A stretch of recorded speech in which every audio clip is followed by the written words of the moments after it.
HP, laptop, ini karya manusia juga. Tidak pernah binatang bisa sampai itu, malaikat juga kemudian menciptakan apa, ini tidak pernah. Jadi dengan akalnya itu, dengan perangkat akalnya itu, manusia bisa meng-create sesuatu yang kemudian menjadi sesuatu yang luar biasa. Jadi manusia itu memberi nilai tambah. Nah nanti karena itu ada seorang filosof bernama Dr. Birling, kalau tidak keliru, nanti Pak Damami mungkin mengingatkan. Dr. Birling itu mengatakan manusia itu adalah Tuhan kecil, pencipta kecil. Karena kalau manusia penciptanya tidak dari tidak ada, tapi dari yang ada dirubah, diberi nilai tambah. Iqbal juga begitu. Manusia mengatakan manusia itu adalah Hudi. Hudi itu Tuhan kecil, Huda itu Tuhan besar. Nah, Tuhan besar itu ya Allah yang menguasai, yang menciptakan alam semesta. Tapi puncak penciptaan Allah itu adalah manusia. Jadi di sini maka karya yang paling hebat dari manusia itu ya bagaimana kemudian setelah kita ini sebagai makhluk yang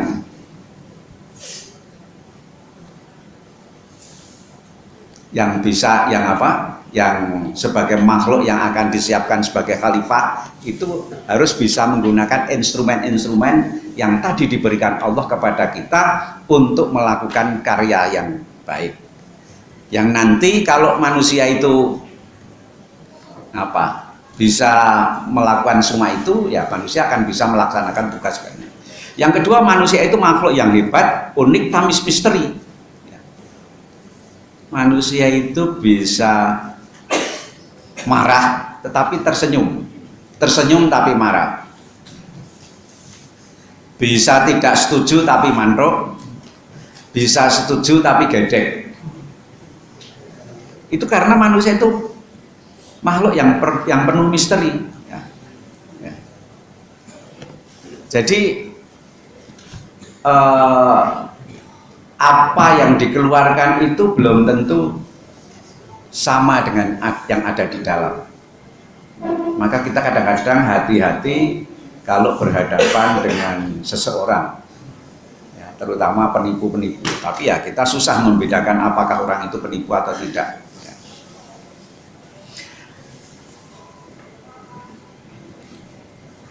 Ya. Jadi maka sekarang kita itu sebagai manusia Muslim, ya, itu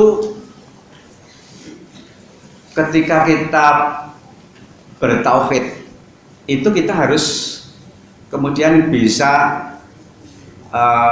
memilih atau membedakan antara Tuhan yang pencipta dengan Tuhan yang diciptakan, antara Tuhan yang mempunyai yang pinter dengan Tuhan yang bodoh. Nah ini sebenarnya menurut saya surat Al-Alaq itu yang pertama itu sudah berisi ajaran tauhid.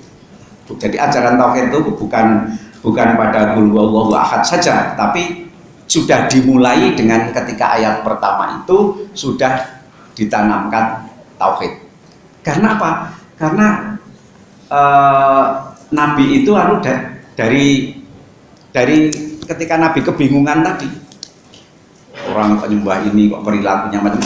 Sebenarnya nanti ketika kita baca surat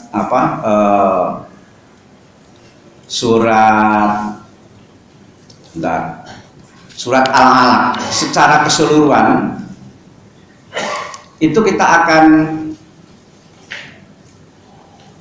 menemukan bahwa keseluruhan surat Al-Alaq itu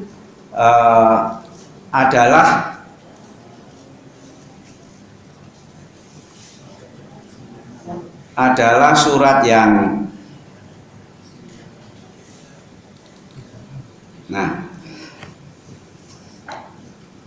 jadi Iqra bismi rabbikal ladzi khalaq, bacalah atas nama Tuhanmu yang menciptakan. Jadi Tuhan yang menciptakan ini yang harus kita sembah bukannya siapa yang diciptakan. Yang diciptakan adalah manusia. Jadi Tuhan yang mencipta, tapi menciptanya itu mencipta manusia, makhluk yang tertinggi tadi. Ya. Jadi kalau cuma menciptakan gelas, menciptakan patung, menciptakan yang lain, itu bukan Tuhan yang pantas disembah. Menciptakan manusia yang luar biasa tadi, yang manusia sendiri adalah pencipta. Karena kedudukan, karena itu maka kalau orang itu berbuat syirik, itu Allah tidak rela, karena manusia itu sebetulnya ditempatkan di posisi yang tertinggi dari makhluk-makhluk yang lain. Kok manusia kemudian malah nyembah makhluk yang diciptakan, ada patung, ada siapa, ada mungkin kolam, mungkin pohon-pohonan, mungkin akik, mungkin itu malah, maka Allah tidak rela itu. Sehingga karena itu syirik itu sesuatu yang kemudian tidak akan bisa diampuni, karena itu manusia tidak menjadi hamba yang bersyukur. Khalaqal insana min alaq. Manusia itu diciptakan dari segumpal darah. Sesungguhnya kalau kemudian kita melihat penciptaan manusia, itu menurut saya ada 4 jenis paling tidak. Pertama, manusia itu diciptakan dari tanah, sehingga di sini waktu itu iblis itu tidak mau menghormati manusia dan protes karena itu. Lalu yang kedua, manusia yang kedua itu Adam, ini kejadiannya pada Adam saja. Nah, nanti pada yang lain bisa ada penjelasan yang lain. Yang kedua, manusia itu diciptakan, ada beberapa hadis yang mengatakan dari tulang rusuknya Adam, yaitu Hawa. Ya. Jadi pertama dari tanah, yang kedua diciptakan dari seorang laki-laki. Lalu yang ketiga, manusia itu dari proses biasa. Ya. Al-ata 'alal insani hinu minad dahri lam yakun syai'an madhkura, ya. Itu dari hubungan laki-laki dan yang keempat, manusia diciptakan dari perempuan saja. Misalnya Isa itu dari perempuan saja, tidak dari laki. Jadi menurut saya ada 4 hal ini. Nah, ini tapi yang pertama, yang kemudian yang ketiga ini, yang proses yang sekarang kita lihat di dalam hukum alam itu, yang ketiga. Nah, manusia pada proses yang ketiga yang diciptakan dari segumpal darah ini, kalau yang menerangkan itu teman-teman yang seorang dokter, ini akan luar biasa penjelasannya. Proses perkembangannya sedemikian rupa, kita memperhatikan perkembangan anak dan sebagainya. Dan kalau ini kemudian bisa kita ikuti, kita akan mengerti posisinya. Nah, kemudian Iqra wa rabbukal akram, maka bacalah dan Tuhanmu lah yang maha mulia. Ya, di sini maha pemurah. Jadi maha mulia itu, ya, saya tidak tahu mulia itu termasuk nilai yang keberapa, Pak? 5. Nah, jadi termasuk luhur, ya. Jadi kita disuruh membaca lagi. Kalau yang pertama tadi Iqra bismi rabbikal ladzi khalaq, Tuhan yang pencipta, maka di sini Iqra wa rabbukal akram, bacalah atas nama Tuhanmu yang mulia, yang mulia. Ya. Kalau dalam ayat ini dikatakan yang pemurah, ya. Tapi mungkin karena pemurah itu mulia, pemurah itu memberi apa saja, ya.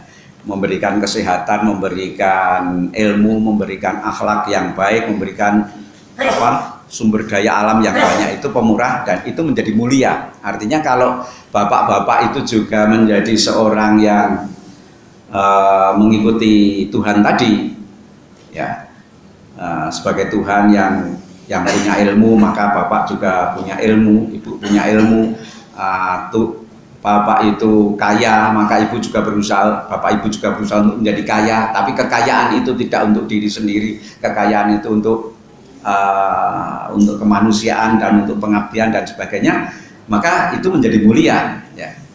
Maka saya sering mengatakan sebenarnya Islam itu pada satu sisi ya materialistik, tapi pada sisi lain ya spiritualistik, ya. Karena kalau dalam Islam itu menurut saya itu antara dunia dan akhirat itu sesuatu yang tidak bisa dipisahkan, ya. Maka saya sering mengatakan kalau dalam Al-Quran misalnya dalam surat Jum'ah, dalam surat Qasas 77 dan sebagainya itu orang itu harus mencari materi sebanyak-banyaknya, tapi pada saat yang sama itu juga harus seakan-akan hidup akan mati besok. Jadi karena itu materi atau harta yang dicari banyak tadi itu harus digunakan untuk kepentingan beribadah dan kepentingan untuk kemanusiaan dan sebanyak-banyaknya. Sehingga saya sering mengatakan zuhud dalam Islam itu bukan zuhudnya orang miskin, tapi zuhud itu orang itu kaya, orang itu punya kekuasaan, orang itu punya ilmu, tetapi kekayaannya itu digunakan untuk kemanusiaan dan untuk ibadah pada Allah. Kekuasaannya digunakan untuk untuk kemanusiaan dan juga digunakan untuk ibadah pada Allah. Jadi bukan orang yang lemah, bukan orang yang miskin, bukan orang yang tidak mampu. Nah, inilah yang menurut saya kalau kemudian kita memahami dari konsep apa yang tersebut di dalam surat Al-Alaq 1-3 tadi, maka kita harus, umat Islam itu harus berusaha untuk menjadi orang yang paling, karena nanti dalam jumlah yang banyak, dalam kolektif, kehidupan kolektif, kita juga harus menjadi khairul umat yang terbaik. Karena itu secara individual kita harus berusaha. Maka bagaimana sebetulnya sekarang ini kita bisa, umat Islam itu bisa mendorong terutama pimpinan-pimpinan daerah, pimpinan cabang, pimpinan ranting itu mendorong umatnya itu untuk menjadi manusia yang berkualitas menurut ukuran-ukuran Islam. Jadi kalau Pak Damami tadi mengatakan kalau orang Barat atau orang itu memang melihat itu kadang-kadang sesuatu dari aspek yang beda-beda, pemikirannya secara atomistik, tetapi kalau Islam itu melihatnya secara utuh. Jadi kalau orang Barat misalnya melihat manusia itu, kalau manusia suka bermain, dia akan mengatakan manusia itu makhluk yang suka bermain, ya. Tapi kalau manusia itu sedang memperhatikan simbol-simbol, suka simbol, maka dinamakan homo symbolicum, ya. Manusia itu misalnya sedang garang, sedang ganas, maka manusia itu seperti serigala, ya. Homo hominilupus, ya. Itu jadi dari sudut yang berbeda-beda. Tapi kalau umat Islam, kalau Islam, Allah itu melihatnya manusia itu karena Allah yang menciptakan manusia dan Allah yang menentukan takdirnya dan Allah yang menentukan pedomannya, maka dilihat secara utuh, ya. Nah, jadi karena itu ketika kita menjadi makhluk terbaik dan menjadi umat terbaik, itu kita harus berusaha untuk dengan kualitas terbaik itu melaksanakan tugas kekhalifahan itu. Maka karena itu tadi, ngerti kemudian orang itu akan fungsi-fungsi apa yang ada itu, dan misalnya fungsi kekuasaan, fungsi harta, fungsi ilmu, itu semua di dalam Islam itu bukan untuk diri sendiri, tapi untuk kemanusiaan, untuk melaksanakan tugas kekhalifahan dan untuk peribadatan kepada Allah. Nah, kalau itu tidak, ya artinya fungsi-fungsi itu tidak jalan. Artinya fungsi kita sebagai khalifah Allah itu tidak jalan. Karena itu manusia itu zuhud itu yang saya katakan, kalau kita ingin melihat orang zuhud yang sebenarnya itu ya kita lihat Nabi Muhammad, Sallallahu Alaihi Wasallam, Abu Bakar radhiyallahu anhu dan Umar bin Khattab. Itu kita lihat seperti itu.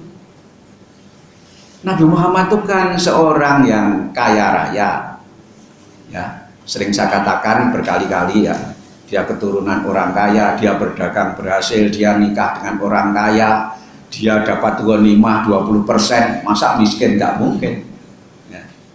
Nikah saja ketika itu maharnya 20 ekor onta, mana miskin bapak diminta untuk anaknya nikah dengan mahar 20 ekor onta. Mungkin kita akan kesulitan, apalagi pegawai negeri ya. Kalau pedagang dan sukses 20 ekor unta mungkin kecil.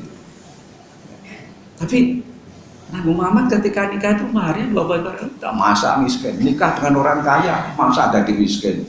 Jadi Nabi dapat 20% 25, masa jadi? Tapi harta itu cuma sampai di tangan saja, tidak pernah masuk di hati. Harta itu ya begitu dapat, begitu habis disedekahkan dan sebagainya. Nah, punya kekuasaan, waktu itu kekuasaannya memang masih di Madinah, tapi tidak untuk sewenang-wenang. Apalagi kalau kemudian kita lihat Umar bin Khattab, ya itu memang zuhud betul. Dia kekayaannya, dia menguasai dari, kalau sekarang dari Iran sampai Iskandariah, Mesir, 11 negara, coba. Kemudian dapat ghanimah, kemudian juga ada sebagai khalifah, punya kekuasaan, tapi hidupnya sederhana, rumahnya bisa diinjen karena terbuat dari kayu dan bisa dibolong-bolong, sehingga Sa'ad bin Abi Waqqas pernah itu nginjen rumahnya karena waktu itu Umar itu menjelang subuh, Umar itu di rumah Umar itu sedang ada suara perempuan yang marah-marah. Lalu diintai itu, dan diintai ternyata Umar itu sedang nyekukruk ini, istrinya marah-marah. Tapi Umar itu nggak marah, diam aja. Begitu azan berhenti, istrinya berhenti marahnya, kemudian keluar. Itu kan berarti rumahnya bolong-bolong bisa diintai. Nggak ada sekarang penguasa seperti itu. Yang namanya zuhud seperti itu. Punya kekuasaan tapi tidak semena-mena. Punya ilmu yang luas juga tidak untuk ngakali. Punya uang harta yang banyak tidak untuk sombong-sombongan, tapi ini untuk semua. Nah ini menurut saya zuhud yang sebenarnya. Kalau kita akan meniru zuhud itu, ya zuhudnya Nabi, zuhudnya Abu Bakar, zuhudnya Umar itu. Zuhudnya Utsman, mungkin juga Ali itu. Tapi kalau Ali itu memang bukan orang yang kaya, tapi Utsman itu kaya raya, tapi yang saya baca dua orang khalifah dari Khulafaur Rasyidin itu memang punya nilai lebih. Bahkan mereka berlomba ketika akan membantu perang Tabuk itu berlomba. Umar memberikan seluruh kekayaannya, si Abu Bakar memberikan seluruh kekayaannya. Waktu itu Umar sebenarnya ingin mengalahkan Abu Bakar, tapi ternyata nggak bisa karena Abu Bakar memberikan semuanya. Lalu ditanya, kamu punya apa?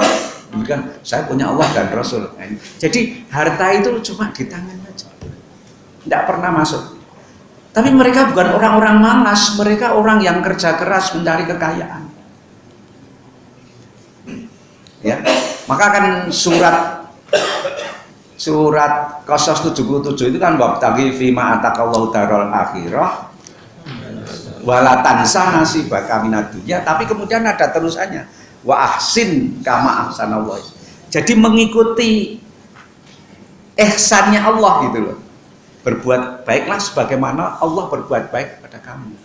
Nah ini kualitas manusia muslim yang seperti ini sesungguhnya yang diperlukan oleh umat Islam supaya berkemajuan. Kalau kita kemudian Islam kita itu pas-pasan saja, maka kalau kemudian kita berusaha untuk menerapkan Islam ke dalam diri kita, ya kita harus, ya tidak ada lain contohnya seperti Nabi itu. Tapi bagaimana kemudian kita Itu ya. Jadi Iqra' wa rabbukal akram, bacalah atas nama Tuhanmu yang mulia, yang pemurah, yang luar biasa, supaya kemudian kita mengikuti Allah itu, ta'alaku bi akhlaqillah itu. Wa ahsin kama ahsanallahu ilaik tadi. Nah, kalau kita kemudian bisa melakukan seperti itu, ya Islam itu akan maju. Tapi kan sekarang kan kita masih, ya kita prihatin bahwa Muhammadiyah itu sudah sukses, sudah betul. Tapi seperti tadi disampaikan oleh Pak Damami, supaya Al-Quran yang 6.236 ayatnya itu ya kalau bisa diamalkan semua, kita bukan berhenti di Al-Mahfuz, sehingga kita nanti akan punya amal usaha yang lain, bukan hanya di bidang sosial, pendidikan, kesehatan, dan tabligh, tapi punya amal usaha di bidang-bidang politik, di bidang budaya, di bidang ekonomi, itu kita punya. Apa amal usaha Muhammadiyah di bidang budaya misalnya? Itu harus punya. Supaya kemudian kebudayaan di Indonesia itu bisa diwarnai oleh pemikiran-pemikiran Islam, khususnya pemikiran-pemikiran Muhammadiyah. Kalau kebudayaan itu kita biarkan dan kita berhenti di Al-Mahfuz, nah itu kita tidak akan bisa maju. Sehingga saya sering mengingatkan, misalnya Al-Asri itu, karena dalam Al-Asr, dalam waktu itu setiap detik itu ada perubahan. Hanya kemudian kita tidak bisa melihat perubahan itu detik per detik. Tapi kalau kemudian kita lihat setelah beberapa saat, misalnya kita nanam bunga, ya, kita nanam bunga. Bunga itu kita sirami tiap hari, nanti orang akan melihat bunga yang kita tanam itu setelah beberapa hari, oh bunganya sudah muncul bibitnya, sudah mulai keluar puteknya, kemudian terusnya sudah berbuah. Nanti kalau sudah berapa lama baru berbuah. Jadi sesungguhnya tiap detik itu ada perubahan. Nah sekarang bagaimana kita mengisi tiap detik itu ada perubahan di kalangan Islam dan Muhammadiyah itu?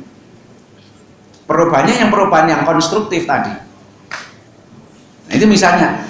Nah karena itu kalau kita mengikuti Iqra' wa rabbukal akram, baca atas nama Tuhanmu yang maha pemurah, yang menciptakan apa? Yang menciptakan langit, yang menciptakan bumi, yang menciptakan waktu, yang menciptakan, itu kita baca semua ciptaan-ciptaan Allah itu.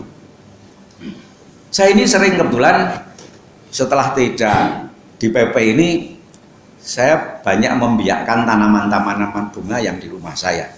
Jadi saya perhatikan, ternyata bunga ini kenapa ya kok kemudian kemarin sudah agak misalnya, tapi kemudian kita beri air, tapi kemudian bisa segar lagi, kecuali sudah terlambat misalnya. Nah di sini kita melihat sesungguhnya itu ada pergerakan di dalam batang itu, ada sesuatu yang tidak bisa saya lihat, tapi kemudian kita bisa melihat fenomenanya.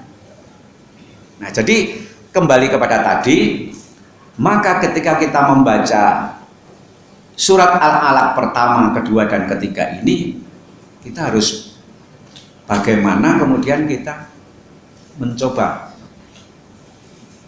akidah kita itu supaya memposisikan kita bahwa Tuhan yang kita sembah itu adalah Tuhan memang yang tidak boleh kita sekutukan, Tuhan yang sedemikian rupa.